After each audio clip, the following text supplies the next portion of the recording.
This week's parsha, we learn about the majority of Yaakov's children, Jacob's children, being born. In fact, 11 out of the 12 of his sons and one daughter are born and recorded. It's recorded in this week's parsha.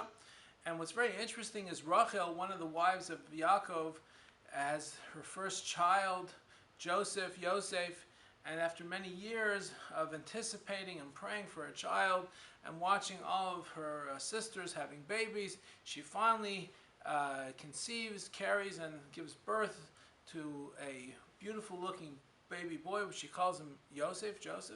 And she says, and it's recorded in the Torah, Asaf Elokim eschar pasi, God has spared my shame.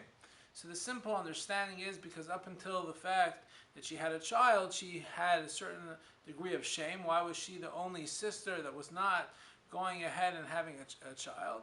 And now that she had a child, she says, thank God, I have no more shame. But Rashi quotes this interesting midrash that has this novel interpretation. And it explains it as follows. Up until the time that Rachel had her baby Joseph, when her husband Yaakov would come home and there'd be something missing, some cookies out of the cookie jar missing, or something had spilled, he would say, who did this? And she would sheepishly have to say, I was the one that did this. But now that there's a baby in the house, she can always say, the baby did it. Who took the cookies out of the jar? Baby Yosef. Who spilled this on the floor?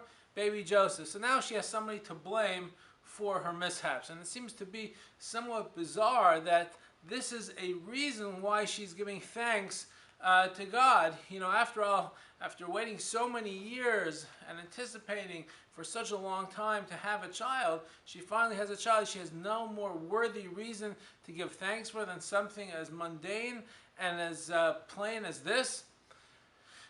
And there's one insight here which is very compelling, and that is to teach us something extremely important, because many times we think that we have to give gratitude for something which is really overarching and grand and super miraculous. But in some of the everyday mundane activities, that's not something we have to necessarily be grateful for. What Rachel was teaching us is even as something as mundane and as simple as now she would be spared about who would be held accountable for the missing cookies in the cookie jar. That's also something to be thankful for. You don't necessarily have to have the sea split for you in order for you to go ahead and say thank you. Something which is something simple and mundane is something to be grateful and thankful for. Folks, in our lives, many times we don't pay attention enough to many of the small things and the blessings that we have in our life. Sometimes we say, oh, where are all the grand things that I should be thankful for? Let's pay closer attention to the smaller blessings in our life and remember always to be thankful for that. Have a wonderful Shabbos.